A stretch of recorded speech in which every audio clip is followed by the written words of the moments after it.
What's happening, everybody? Welcome back to Ben Wright Reactions. Today we're doing a video entitled Building the Pyramids of Egypt, a detailed step-by-step guide by Pyramids Really Built. So we're just going to jump right on in and check this theory out and see if we agree or disagree with it. And with that, we're just going to jump right on in. Here we go. Theorizing about the construction process involved in building the pyramids. Much of what shaped his ideas and then formulated his process was already evident and established. The pyramid precinct was already there, 22 feet wide and 33 feet deep.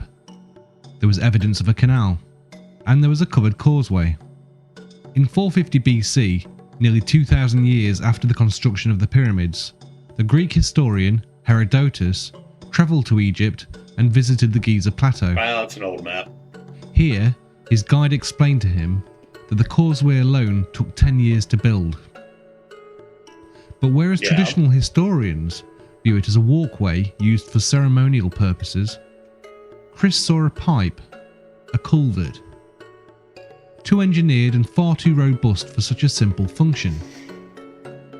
With these parts of the puzzle already in place, Chris began to construct his own method. The project would begin by putting all of the infrastructure in place. A canal would be dug from the Nile connected to the limestone quarry and as close to the pyramid site as possible. A harbour would be built on the canal and a roofed causeway built from the harbour to the pyramid build area. A moat, that is the precinct, would be dug around the limestone outcrop and filled with water. The workforce would be told that any rock protruding through the water needs chipping off. Once all the protruding stone has been removed, the water level would be lowered and the process repeated. The whole area inside the moat need not be levelled, only around the first metres in. It is imperative the perimeter blocks are precisely level for structural strength, like the perimeter walls of a house. The interior is less important, and there is little need to remove rock only to replace it with blocks. Once the water level has been dropped to around 30 millimeters around the full perimeter of the pyramid base and no rock is protruding, the foundations are level and ready to receive the blocks. As soon as the project starts and infrastructure is being put in place, quarrying and shaping the blocks can begin. An enormous amount of blocks would be completed by the time the pyramid site is ready to accept them. When limestone is first quarried, it is a relatively soft rock which hardens when exposed to the CO2 in the atmosphere. By placing the blocks straight into water after they're released from the quarry face, the stone will stay softer and more easily worked with copper tools. By shaping the blocks in the water, That makes a lot of sense. the water surface can be used as a constant level. By moving floats around the blocks, they could be easily turned in the water and all 6 sides levelled and shaped. Furthermore, working in water is also a more pleasant, cool, dust-free environment. The outer casing blocks would be quarried upstream at the quarry at Tura. A groove would be precisely carved into the quarry floor, and every block would be placed into the groove during shaping. By using the water surface as a level, every block placed into the groove. So let me get this straight. They've got the limestone quarries where they're pulling out the limestone, throwing it directly into the water, then using the water, they're shaping the stones and these grooves and measurements and sending them, I guess, upstream somewhere. So that explains a faster way of shaping them and moving them immediately from the quarry to, I guess, a holding station. Yeah, that definitely sounds a lot better than dragging these giant stones miles and miles. Water definitely makes more sense there. Would produce exactly the same angled face, which would line up perfectly when placed. The casing block angle can be checked by using a simple water level.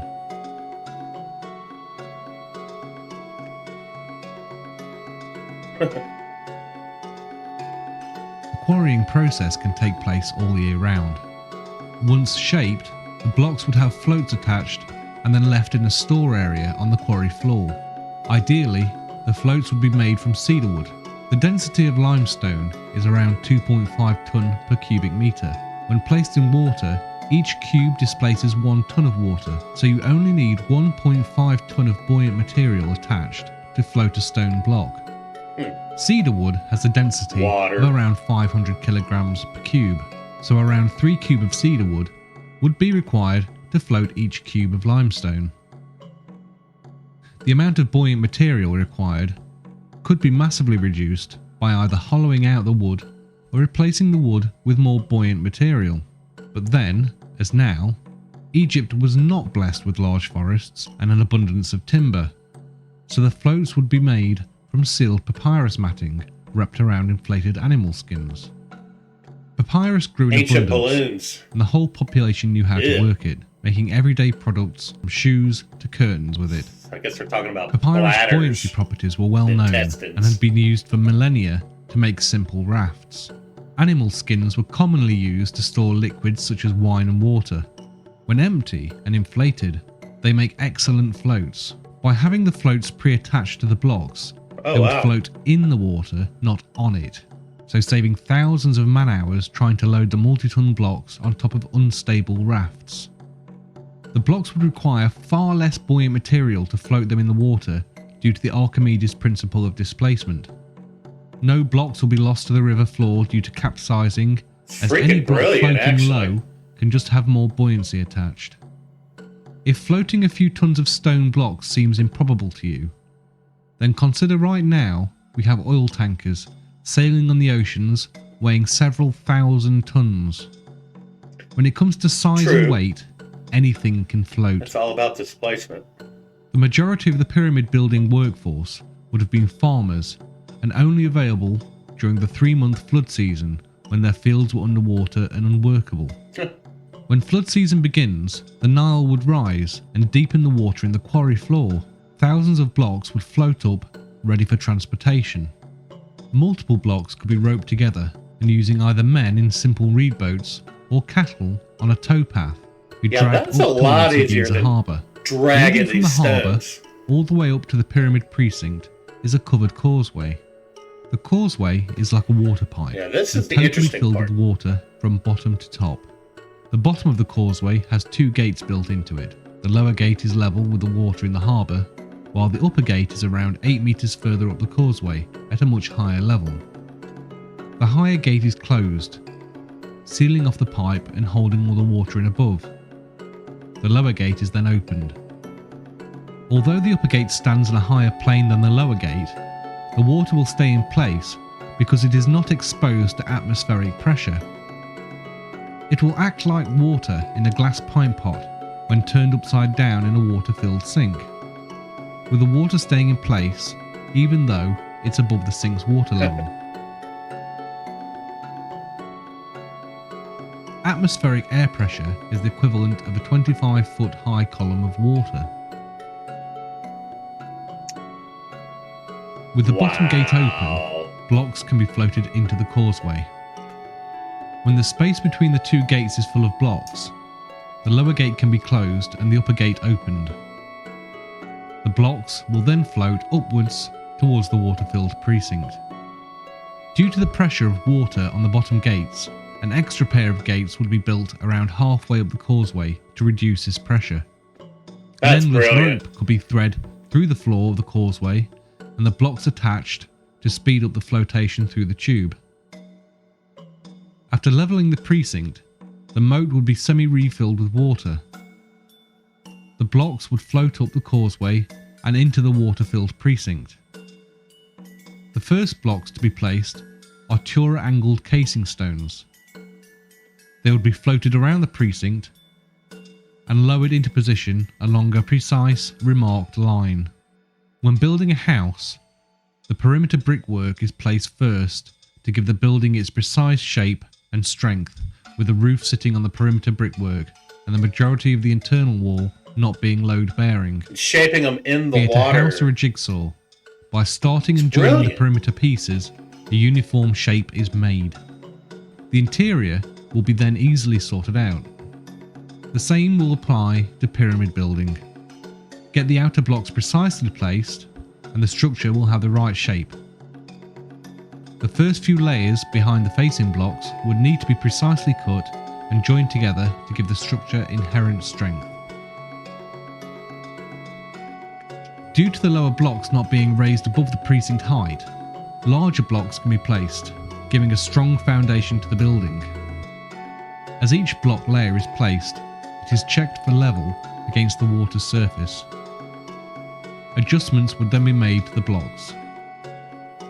When a layer has been completed and level checked, more water is added to the precinct moat, making the water deeper, so that the next layer can be floated into position. This process would continue until the water is level with the top of the precinct wall. So basically, instead of moving these heavy stones around, which I guess I thought that's what they did, they were dragging them everywhere, they're actually just moving water. And then the stones follow. So they build up a canal, fill it with water, float the stones in, build up another level, flood it again, and just keep going up. This is brilliant. Wow. Which was around 8 meters high. When the first few layers have been positioned and are nearly level with the precinct wall, the blocks will have to be raised above the precinct water level. By building a lift shaft onto the side of the pyramid, we would recreate a similar structure to the causeway. Again, build 2 separated gates at the bottom of the shaft, fill the shaft with water, and again close the second gate to hold the water in the shaft. Open the first gate and float in numerous blocks, then shut the first gate, open the second gate, and the block will float up to the summit of the pyramid. To keep water pressure down on the lower gates, every 15 meters or so, additional pairs of gates will be built into the shaft. Wow. Here we see blocks floating up the water lift shaft. Work smarter, not harder. This makes way more sense to me than physically having to drag these giant stones. Oh, this looks cool. Okay.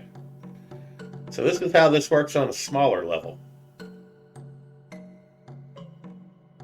That's like a middle school science fair project, but it works.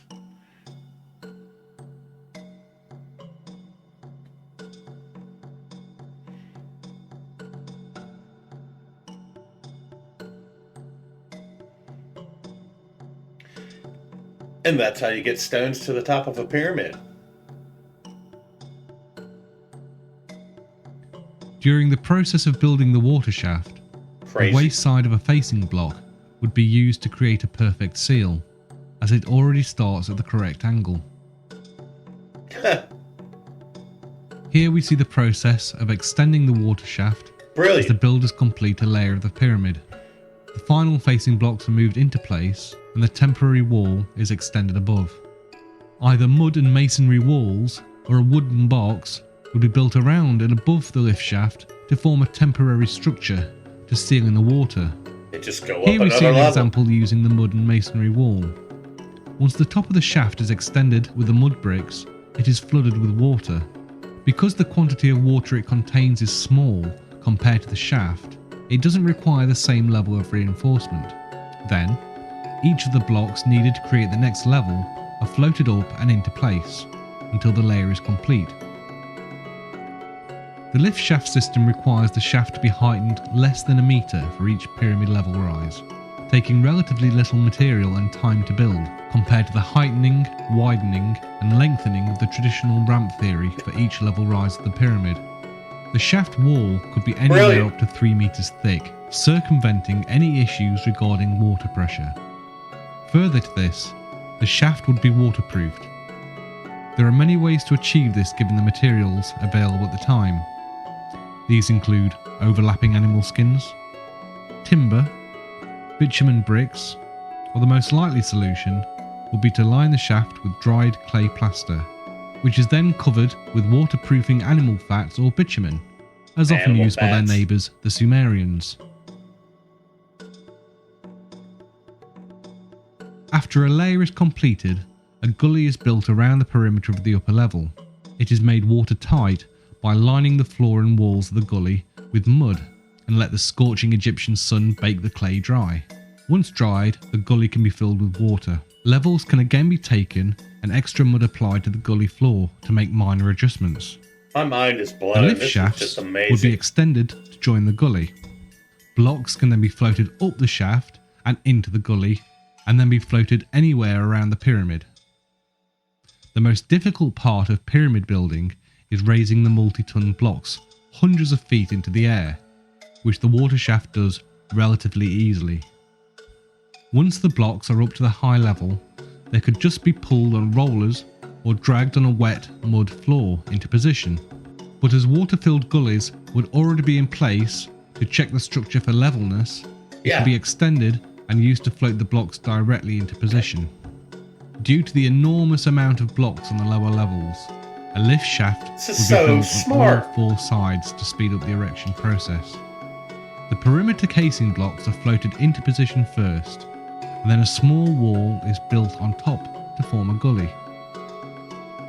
This image shows how the pyramid site would look during erection. A deep water gully would be required if the majority of the floats are stacked on top of the blocks. They could then be positioned tight next to each other as pictured. If, however, the floats significantly sail past the side of the blocks, a shallower gully system could be used and positioned as in the picture. There is significant evidence that spring water bubbled up under the pyramid, fed from the water of the significantly higher Lake Maurus, as a natural spring from the lake lies directly underneath the pyramid. A tunnel could have been built down to improve water flow, and as the pyramid structure rose, internal tunnels were extended to help the water We dig flow to wells higher today, levels. so As the pyramid got higher, water pressure would slowly reduce, so smaller extension channels were built upwards from the king and queen's chamber to raise the water even higher, to eke out as much water as possible. If this was the case, then the water could have been gravity fed through the interior shafts in the Great Pyramid, filling the upper gullies and shafts. Only the highest few levels would need the water bucketing up. If the spring waters were not available, then lines of people could pass buckets of water up the structure.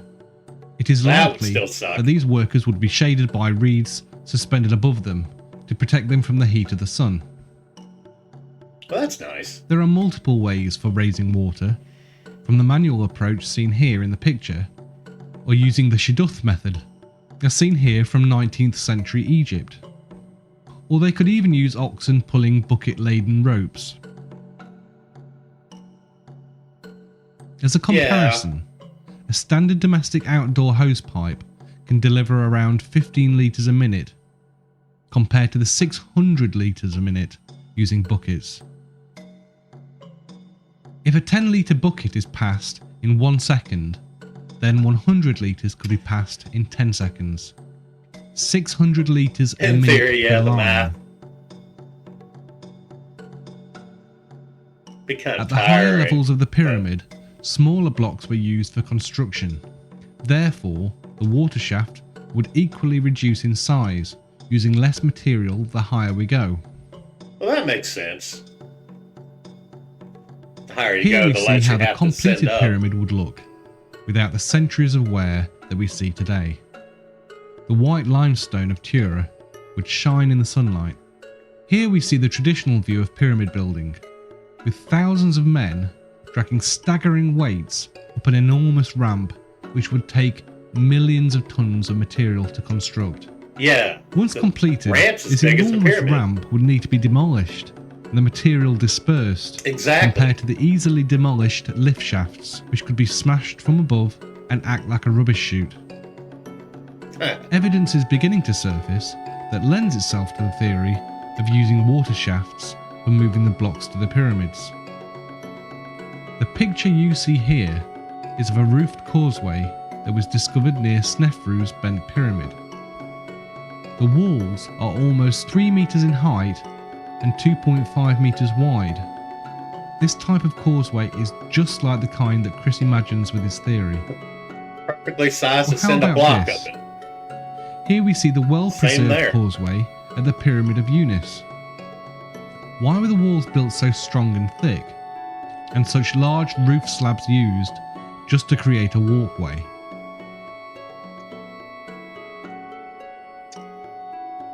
I like this theory. Even National Geographic have posted a story on the discovery of a canal linking the Aswan quarry to the Nile River.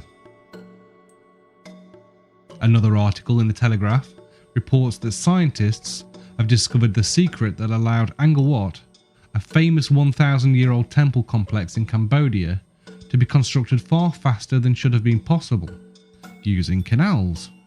I bet they find a lot Could of this these canals technique in have the been near widespread future. in the ancient world? Further evidence of the use of water can be found in these photos from John Cagman that show salt in the structure as well as water erosion in the lower chambers. Ah. Compelling new evidence is now coming to light that there were significant, large high-pressure springs bubbling up on the Giza plain at the time the pyramids were built. These high-pressure That springs definitely were would have fed made by a things huge easier. underground aquifer, fed at the time from the faster-running, deeper Nile. We also have supporting evidence to the flotation theory in the discovery of connection bosses. As you can see in the image, these bosses have been found on various pyramid blocks, much like the modern-day lifting lugs. Because of their orientation, it is clear that they would be used to suspend the blocks from above, as would be the case with flotation. Other evidence that lends credence to the flotation theory Put something is to the hold fact the that rope to throughout the the pyramid stone. structure, salt and water-based impurity has been found. This points towards the notion that there was a lot of water contained at some point within the pyramid structure. Finally, it has been known for some time that the Great Pyramid has very subtle concave sides. This is only visible with the correct lighting conditions as seen here. Could this be evidence of the water shaft? For a deeper look into Probably. the water shaft theory, then please read the book.